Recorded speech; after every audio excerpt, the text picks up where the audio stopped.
Let's be honest, there's no guidebook when it comes to relationships. So we end up having to stumble through life trying to figure things out for ourselves. What if there was a podcast that found the answers for you, that provided insight to build a successful relationship and ultimately find the companionship you've always hoped for? Welcome to the Girls Ask Guys show, where we answer the questions most people are afraid to ask when it comes to lessons in life and love. It's time to master this thing called life together with your hosts, John and Ashley. And welcome back, all you gangsters, to our, second long show Thursday. I'm sure there's a better name for it. But as you guys know, we flip formats. Thorough Thursday? Yes, Thorough Thursday is great. So welcome back to Thorough Thursday. As you know, we've flipped formats a little bit to where we're doing 10-minute Tuesdays. Now we're doing Thorough Thursdays. And we're getting into something in a very long, drawn out, well, not actually too long, you know us, but long enough to where you have enough time to explore every asset of every facet of the problem. Now, of course, always don't forget to like, rate, share, subscribe, tell your friends, scream it from the rooftops, do everything you need to do so that everybody hears about the show. Because as we go through, and as you guys see, that we're putting out the course, we're going to be getting really in depth into everything. Oh yeah, the course is, I have one more thing to finish on it. It will be done probably either early tomorrow morning. I'm talking like 3, 4 o'clock in the morning, some crap like that, or it's going to be done over the weekend. But next week, we will be releasing that elusive course that we have been telling you about for, 6 months, 7 months. Yeah, why not? I mean, we figure, hey, everything's doing well. We are still under that lockdown kind of thing. As you guys know, we are entering into our new normal, and it's time for you guys to start getting back out. Our second lockdown, the state that I live in, you now have to, mandatory that you wear a mask everywhere you go. We've had that.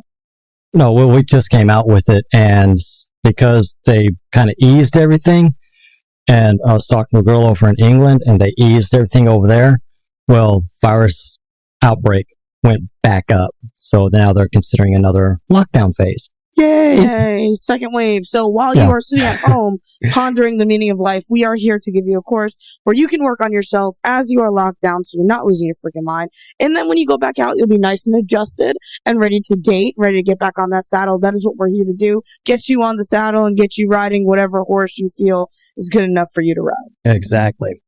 And that kind of brings us to the topic that we have today, because this is like rocking and rolling pretty much everywhere. And it kind of stems off this whole coronavirus thing. The dreaded Friendzone. I know we have talked about this in the past. We've given a couple suggestions. Well, now we're actually going to dive into it a little bit deeper, and hopefully we'll give you a definite, this is how you get out of this thing. The friend zone, if you don't know and you live under a rock, or you just happen to be able to date everyone that you're interested in. The friend zone is a place that a lot of us live sometimes when we meet somebody who we're interested in, and they don't quite see us that way. It's kind of uncomfortable because you know that, or you think you know that you guys would be a great couple. This person does not see it. They're either A, hung up on someone else, B, they're just not interested, C, they really aren't thinking that way, because I think a lot of times when it comes to a relationship, half the battle is both of you guys being in the same mindset to be in a relationship. So we're going to kind of get you through the friend zone. And I would like to put a disclaimer out there. Not every time this is going to work. Sometimes some people just want to be friends, and that's okay. Yeah, there's lots of different reasons why people end up in the friend zone. We're not going to go in and start debating about how and why this happens. Right. Just some people, they see you more as a friend, and that could stem from mistakes that you've made because you didn't convey to them that you're romantically interested in them. So you take the next best thing, which is, hey, if I'm their friend long enough, eventually something will happen. And I'm sorry, someday is not a day of the week. Thank you. And not only that, I fully believe that when you do things like that, if you say, well, you know what, I'll settle for friendship, and then you enter a friendship under the guise of getting into a relationship, you've already set yourself up for failure. I think that the best way to come out of the friend zone in a very roundabout, very strategic way is to, number one, just be honest with the person. That's usually our go-to. If you listen to our past shows, that is normally our go-to deal right there. Right. Invite them out for lunch, take them to a coffee shop, or I don't know, invite them over for your grandest meal of, right. I Beef don't know, stroganoff. I was going to say peanut butter and jelly sandwiches, but whatever. Damn, John, you fancy. Oh, I used to peanut butter and jelly that's mixed. Oh, ew. Oh, no. Goobers. No, I'm kidding. Oh, okay. That stuff like, is nasty. I'm done with you. Like, I can't respect you as an adult. Oh, that just gave me a stomach ache. That stuff is so nasty. So gross, dude. Yeah. But that stuff, just all you have to do is just sit down and say, hey, look, can we be more than just friends? That's usually my go-to type thing. And for me, it has rarely, if ever, failed. Most of the time, they're like, I thought you wanted to be friends. No, Right. I thought you did. So, so we're both thinking the same thing, but we're just not moving forward. Yep. So, honesty is usually the best policy. Yeah, if you're looking for these quick tips and tricks, these manipulation tactics where, you put a watch in front of her eyes and you hypnotize her or him and you're like, you're going to date me. That's not what we're here to do. We're not here at all to teach you how to manipulate someone into dating you, because that's not dating. People, that's coercion, and coercion's creepy and weird. But we can tell you that 9 times out of 10, if you just kind of talk to that person, I don't mean beg and plead on your knees. You know what I mean? Like, yeah, don't do that, because they're definitely going to walk out on you. Yeah, they might even walk out of the friendship. But if anybody is really confused about anything on the friend zone, watch any teen movie from the 1980s all the way through to the early 2000s, and it is littered with friend zone. Guy likes girl. Guy wants to talk to girl. Girl sees guy as best friend. And towards the end of the movie or something, he does something, and of course, he's won the girl. Yay! I never knew you were there. You were standing right there all along. And all of those tacky ass lines that have You complete me. Oh my God. That's the worst fuck. That movie just drives me up the fucking wall. Or my favorite is, maybe someone does like you. Yeah. Girl, do better. But seriously, when it comes to, John's right, those movies are exactly what the friend zone is. You sit there, you watch a girl or a guy like someone else, you watch them go through heartbreak, and you think about how you can treat them much better, and you want to scream at the top of your lungs, I would never hurt you this way, I would never do this, but you can't. And why can't you? Because you're in the friend zone. And it's taken as advice. Absolutely. I think, I was probably in my early 20s. Just back when I was a photographer. And one of the other photographers that I worked with, she was like supermodel hot. And we would go out to do a photo shoot. And once we wrapped everything up, we'd go out to a bar. And it's usually the whole crew. So we had the makeup artist, the wardrobe, hair, everybody. We would just go to this little sports bar, shoot darts, get drunk, go home. Sounds all right. Yeah. And I remember sitting at the bar. I was having like an off day. The client that we were shooting for just gave me a fucking headache. So I'm sitting at the bar by myself. She comes over. She starts talking to me. We have this great conversation.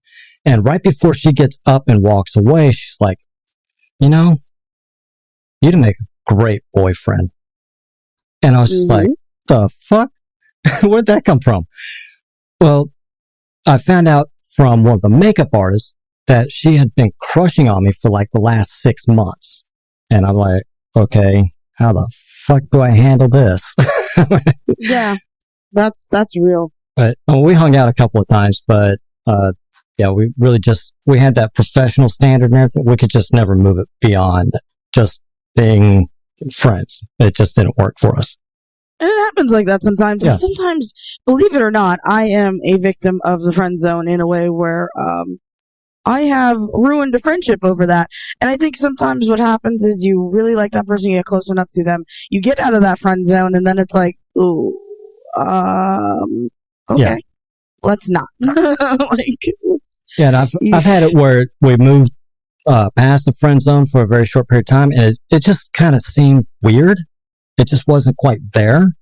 when you're in the friend zone and you really like somebody and you want to go out with them, and you have all these fantasies and weird shit going on in your mind about, oh, this is what the date's going to look like, and it's going to work out like this, going to work. And next thing you know, you're planning like moving into retirement homes with them and stuff. Right. And it just never works out like that for some reason. And it just becomes really weird. So I've actually moved it past friend zone, and then we're just like, let's go back. Let's go back. And there's nothing wrong with that. Yeah, sometimes it's weird for like the next week or so because there's that adjustment. You have the adjustment period. So just understand that part. But let's kind of get into how and why people wind up in the friend zone. Other than that, you have not vocalized you are romantically interested in them. It's number one. You kind of have to do that if you don't want to wind up in the friend zone to begin with. Yep. But let's say, you've made that mistake. Now, I want to say that the friend zone is not an all kinds of bad place to actually be. One, because you're within their circle. Right. You're that trusted confidant. You kind of know everything about them. You know all the bad dates that they've gone on. You know exactly what they don't like. You know what they do like. Don't do friend zone for information gathering. That's weird and it's creepy. It is very creepy. It's very uncomfortable, and it's very untrustworthy of you as a person. And I know you're thinking like, well, how is that untrustworthy? I'm just kind of gathering intelligence. Okay, but think of that as like being a spy. You're not gathering intelligence because you actually care about the or because you want to see this person do better. You're gathering intelligence for your own personal gain, and that's manipulative. That's not okay. That's kind of reminds me of that movie Groundhog Day. It's not the best one out there. So he finds out she likes piano, so he learns to play the piano. And there's that one scene where he comes in and he gives her chocolates. He thought she liked white chocolate, so she's like, ew, I hate white chocolate. And he's like, damn, I remembered that. And she's like, wait, what? Are you spying on me? Right. It's that whole thing. Don't do that. It's weird. Yeah. And not only is it weird and manipulative, but you have to be yourself. You're not trying to become the person, and like John said, you're spying. She learns she likes the piano. You learn how to play the piano. What if you have no interest in the piano? So you're just doing this because she wants to? Granted, yes, you gained a new awesome musical ability, but at the same time, you're losing yourself in this person just because you are so fixated on dating them. It's not even that you like them to a certain degree. You are so fixated on dating this person that you are willing to do things that you would never do otherwise that may expand your horizons, but also there's things that you're going to end up doing that you would never do and you never want to do and you hate to do. That's like taking a painting class just because she likes to paint. I did that kind of shit when I was in high school, and it never really paid off. I mean, it never did, because, oh, you're in this class too? Yeah. Oh, that's cute. Right. Like, ew. Yeah, exactly. It doesn't change the perspective. She's dating the guy in metal shop. You know what I mean? Yeah. Because just because someone likes something doesn't mean they're attracted to someone who does it. It's very simple, guys. And I don't understand for the fucking life of me, whoever decided to tell people that scenario needs to happen needs to be burned at the stake, because just because someone likes something does not mean you have to learn everything about it. Sometimes the coolest thing about somebody is the fact that they are completely ignorant to this world that you live in, and they live in their own world, and your world's mesh, and it's wonderful, and it's heaven, and it's like floating on cloud 9. The reason that I said that the friend zone isn't a totally bad place to be is because you are their emotional support system. You are either their emotional boyfriend or you are their emotional girlfriend. The only thing you don't have is the physical romantic side. So with that, you are satisfying them emotionally. They're getting the attention that they need emotionally from the people that they would normally go out with. So it's very simple. The only thing is that they do not see you as a romantic partner. So that's where you kind of jeopardize everything. You're not putting yourself out there as your romantic interest.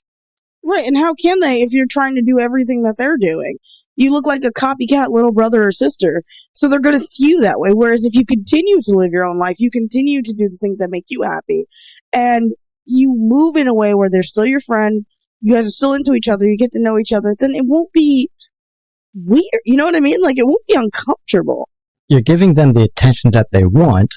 The only problem is, as far as the physical side goes, they're still going out with the assholes that neglect them and being their asshole selves. It's true. And what happens? They break up, they come right back to you, and you get to hear everything that person was doing and all this other stuff. But on the flip side of that, the reason that they come back to you is because you have a value to them. There's a value equation sitting there. That's why when we're talking about our course and everything that we teach in it, we actually teach you how to define that value and raise your value level up, which helps you not wind up in the friend zone to begin with. Right, exactly. Guys, if you haven't caught on, the whole idea of this whole friend zone thing is malarkey, okay? It is absolute malarkey. And the reason it's malarkey is because if you want to move things further, you, as a person, whether you're a guy or girl, actually, you have to be the one to take that initiative. You have to be the one to communicate that. You have to be the one to have something of value. Obviously, they have to too, but I'm saying in your life, only you can take responsibility for what you do. Right. So the concept of the friend zone in general is just nonsense, but I understand why it's called that. The thing about it is that if you have value to that person, or you are able to increase your value overall, you become almost irreplaceable. Mm-hmm. And that's going to figure into this in just a minute, but you become irreplaceable. In a day and age in which almost every single person is disposable. Oh, you don't want to go out with me? Fine. Bye-bye. Done. Basically. Yeah, or you have the one little fight, and because you had the one little fight, well, everything's that's over. it. We're done. Give up. We argued for 2 minutes. This is not worth my time. My goodness. Can you imagine? Yeah. So, and especially because of this day and age of social media, if they don't go directly to you, where's the first place they go? They whip out the phone and they are on Skype, they're on Facebook, they're on Instagram, posting anything and everything about that person and what they did, and all these strangers chime in. Good thing you dumped him. Good thing you dumped him. You didn't need him anyway. Yep. Yeah, people are terrible. Like, the world we live in is just kind of, I mean, that's just terrible in the way where, guys, if you're looking for something long term, and this is just a little sidetrack, I got news for you. There's going to be fight.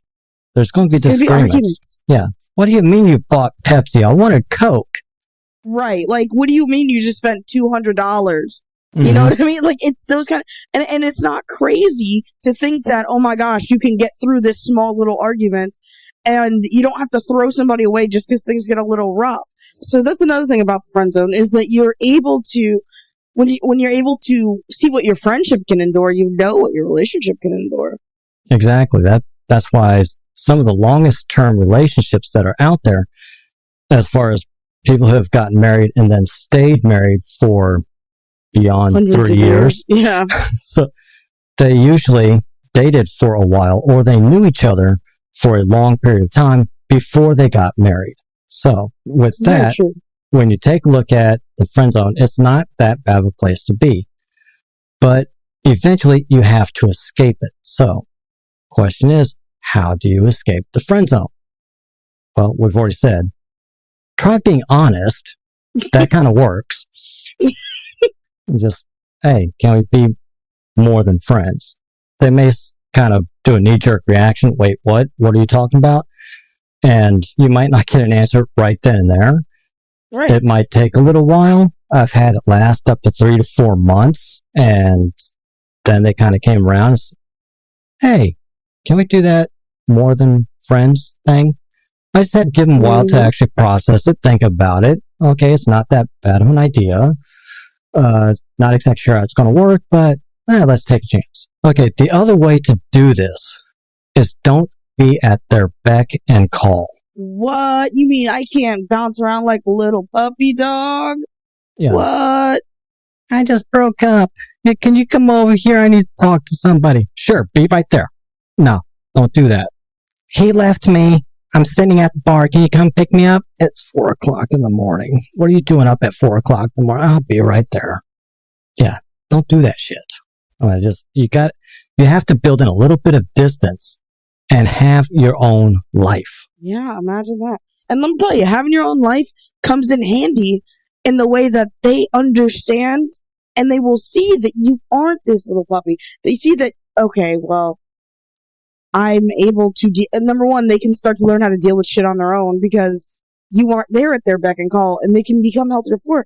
But number two, they're like, hey, do you mind if we talk? And you say, no, I can't. And this isn't that plant cool shit. This is just being honest. You know what I mean? It's not that, that like 10 minutes a day nonsense that we were talked about in that previous show. Oh, God, no. It's just saying, oh my God, no, I hate that shit. But it's just saying, listen, I have a life that I need to live.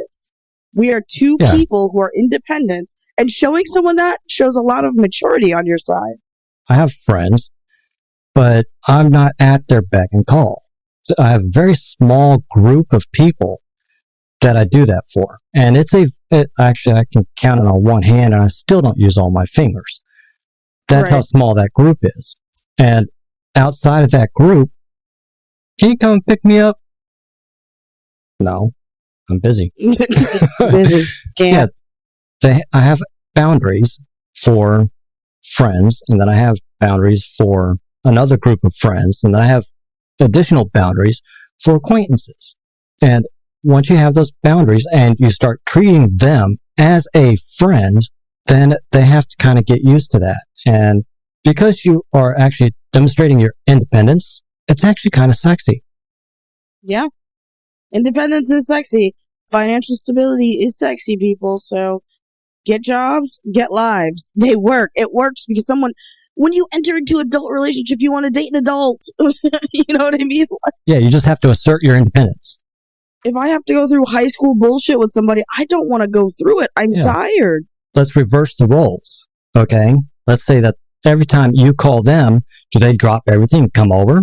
Or do they tell you, no, I kind of have plans. But when they call you, hey, can you come over? I need help picking out an outfit. Okay. And you're just there. And then you inadvertently feel used because you've created this dynamic that is totally unfair to you. And you do feel used. And this person, of course, is not intentionally using you. They just know that you are going to be the person who jumps when they say, jump. Yeah. So you need to build a life for yourself. That way, when they do call, you're not lying to them. You actually do have plans. You have some place that you need to be. And those plans do not include them. Right? Sorry, I'm going to the movies with some friends. Oh, what are you going to go see? Well, it's just kind of for me and this group. Right, you can still tell them what you want to see, but yeah, exactly. Like, it's very simple that way.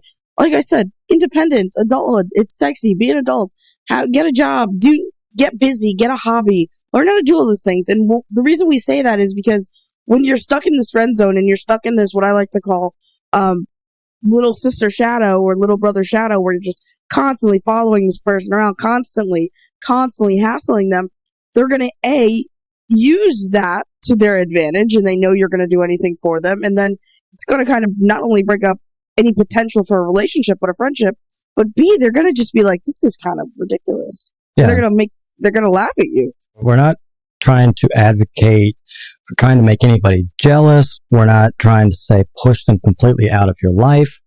We're just saying set boundaries and then stick to those boundaries. We're not trying to manipulate anybody here. We're just setting boundaries. If we're going to be friends, then we need to be friends. If we're going to be more than friends, well, then we can look at that as well. Yep. But those are the two choices. I'm not going to be your emotional toy any longer. Right. I just can't. I can't. Until we move past it. Okay, so with those kind of choices, you want to make it clear that you are their friend. Okay.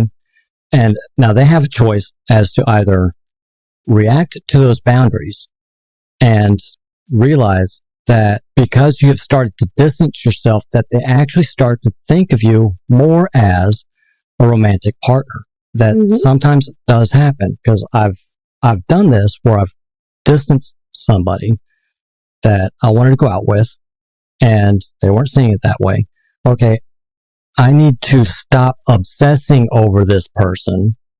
That's what being at the beck and call does. You kind of obsess. Okay, well, if I do this, then they'll fall in love with me. Okay, well, if I do this one, they'll fall in love. Oh, wait, well, if I do this over here, then they'll start to fall in love with me. And it doesn't work. It never will. You're a hamster in the wheel. Okay, you're doing a whole lot of running and you're not going anywhere. So stop it. Stop obsessing. Distance yourself. What happens quite a bit is that because of that distance, they start to miss you, and then they start replaying all of these little scenarios back over in their head, and they're like, damn, we should go out. Yep. Okay. Now, with that, you also do not want to give them all of your time and all of your attention. Okay. You're at their beck and call. On the flip side of that is where you're like showing up at their house unexpectedly. Hey, I wasn't doing anything, so I'm here. What are we going to do? Okay. Well, come on in. I'm just getting ready for a date. Fuck. Right. Okay. Well, I'll help you get ready. Yeah. Oh my gosh. No. Yeah. Not a fan. Weird. What a weird thing to say. Please don't. Ever. And if you do, stop. Stop yourself. Past client. that was something that they actually did. There's also the one where you go out to a party. Yeah. You go to a party. They show up at the same party. So you become like this little tag along. I mean, they might as well tie a leash around your neck. And you're just kind of following through until, well, they bump into somebody, they start a conversation, you feel like a third wheel, and then you kind of leave. But as soon as they walk away, you're right back to them. Stop it. I've seen that one. I've seen that happen at bars where guy goes up to girl, starts talking to her. She's like, I'll be right back. If you just get us a drink, I'll be right back. So he sits there, he buys the drinks, and he's sitting there waiting for her to come back. She never shows up, but he's got 2 drinks. The fuck you doing, guy? I enjoy the concept of 2 drinks. No, but seriously, guys, it's true. And I think we've all been there. I think there's always, and I can't name a single person who's never been in that situation. I think every human being who's ever had a crush on someone has been in that friend zone situation, been in that situation where you are constantly shadowing somebody, constantly with somebody, in the intentions of dating. And that's what it really comes down to is we've been there. We know what it feels like, and we know it sucks. And it's even harder to realize that you're in that situation. And when you realize it, good God, the feeling is just awful. But if you listen to us, you'll know that it's okay. It happens, but you need to get out of that situation. Exactly. So stop giving them all of your time and all of your attention. Don't be that little, I call them orbiters. Mm-hmm.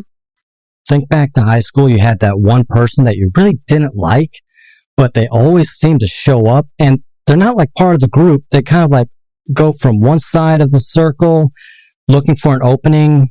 They can't really fit in there. And then a couple minutes later, they kind of move around. They try and fit into another little opening in the circle to get into conversation. Yeah. They're just orbiting, and you don't want to do that. Stop being an orbiter. Now, if you have tried all of these things and it's not working, so you've tried being honest with them, no response. You've tried just distancing yourself and setting boundaries, and that still hasn't worked. And you have stopped orbiting them, and that hasn't worked. So what's left? Well, here's an interesting concept. Go date somebody else. Jesus Christ, I thought we'd never get to moving on. I mean, like, come on, guys. Seriously, if it's not working and this person just looks at you as a friend and you say, I want to date you, they say, nope. And then you say, well, maybe I'll try that. Nope. And then nope. Say, okay, well, then we can just be friends as you intended, by the way. We can just be friends, and I'm going to go date somebody else. And it's not one of those, I'm going to date them to make you jealous. No, you deserve to be happy. Yeah. Moron, like you deserve to be. Actually go out and find somebody who is willing to date you. It's not that difficult. Now, you're kind of, I know what a lot of you are thinking. You're like, what the fuck? How is that going to help? Well, what it does is it actually gets you back into the dating cycle. It increases your dating value. Oh, you might actually enjoy it. Yeah, because they're sitting there and they're between boyfriends or girlfriends or whatever. And here you are. Hey, can you come over? Nope, got a date tonight. I mean, how many times have they told you that? And you're just like, okay, well, I guess I'll sit here and watch Netflix. Yep. So, but if you actually get into the dating cycle, what does it do? You actually learn how to date again. Imagine that. And you're not obsessed with one person who, once again, it might not have worked out with forever. By the way, it might just be a thing of you are now hyper fixated on dating this person and you will not rest until you do, which is very unhealthy and probably need a therapist. Yeah. But that's not for you. But what it does is that you actually get out there, you start dating, and I've seen this happen in the military, and it's like a little phenomenon.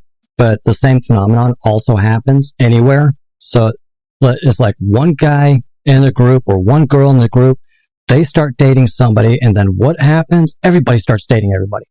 I've seen it happen in the military. One person gets married, and then all of a sudden, the entire barracks is flooded with wedding invitations because everybody's getting. It's like the coronavirus. One person gets it, then everybody gets it. Yay! So that's what you're trying to do.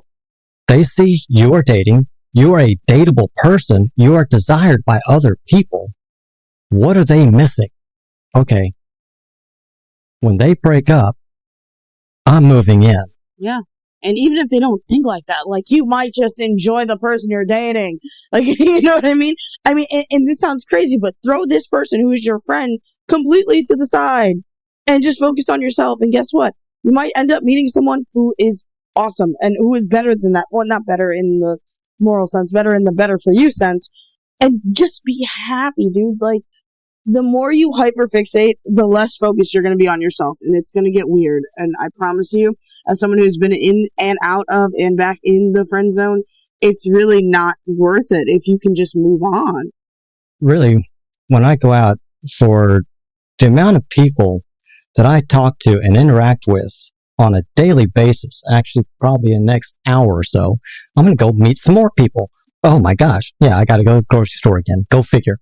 I only shop for 1 or 2 days, and yeah, so today's a shopping day. But I'm in the friend zone. I'm out of the friend zone. I'm in the friend zone. I'm out of the friend zone. I don't care. I really don't. You want to go out with me? No? Okay, cool. It just doesn't bother me because... Does not. Yeah. Well, because I'm like continuously seeing new people every single time I go out. I went to have my oil changed in my car. The attendant that like comes over, she was kind of cute. I talked with her the entire time they would change the oil on my car.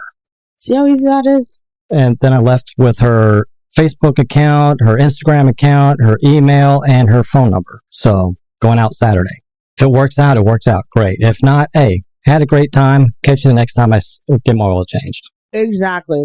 It's not you guys, it's not the end all be all if one person does not like you. There's like 8 billion people on the planet. And you start whittling that down to, okay, too old, too young, too weird, crazy motherfucker. There's still at least 100 million.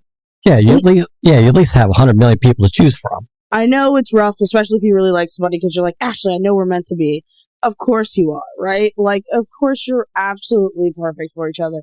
There's no way that could go wrong. Okay, that's a lie, guys. Listen, if it's not meant to be, it's not meant to be, and it's okay, and it's not a big deal. Yeah. Enjoy the time you have with them. Mm-hmm. Be happy for them, but don't obsess so much that your life comes to a screeching halt because of them. All you're doing is making yourself miserable. And I can't stress it. I've been there, done that. I wasted my entire junior year of high school obsessing over one girl. And there's at least 4 or 5 others that really all I had to do is turn around and go, hi. And they would have dropped their panties for me. Imagine that. But you're so hyper fixated. And that's what I'm talking about. Like, well, that, and it was, I really wasn't that interested in them because it was too easy. I like somewhat of a challenge. High school. Take what you can get. But, you know, it's really that simple. We've all been there. I mean, whether you're in high school, whether you're not in high school, whether you're in college, whether you're at work and you're just obsessed with the person who works in the cubicle next to you, it's not worth it. It really isn't. But there's our solutions. First, just try being honest with them. Just tell them, hey, I'd like to try being more than just friends, and then see what happens. If it doesn't work, okay, now you got to ramp it up. Start drawing boundaries and stop orbiting. And if that still doesn't work, go increase your dating value. Go date other people. You can do it. I believe in you. If you're still wondering how to increase your value and everything, check back with us next week because we will have our course up there and posted. Ready and launched. Yeah. And almost forgot. If you go out to our website, or if you even check the show notes and you have a question for us, we made this super simple, easy. This is like going to blow your mind. All you have to do is click the link that we have. It's going to do one of two things. Either we are going to pick up on a phone call with you, or you can leave a message and we will get that message. We'll get back to you as prompt as possible. Yeah. Thank you, and have a blessed day. Just make sure that it'll be a text message, but make sure to at least leave some kind of contact information. If it's a question you want us to answer, just type it in, send, done. That's actually if we pick up. Yeah, okay. If we pick up, then we're going to actually be talking to you. We're having a real question. Yeah. And make sure it's during office hours, please, not like 3 a.m. on Saturday, because while we may be awake, I mean, the only time it's actually going to pick up is when we are online. Right. And we are not, like right now, if you do it, probably not going to pick up because we're recording. But yeah, if we're available, we will pick up and we will be talking to you one-on-one.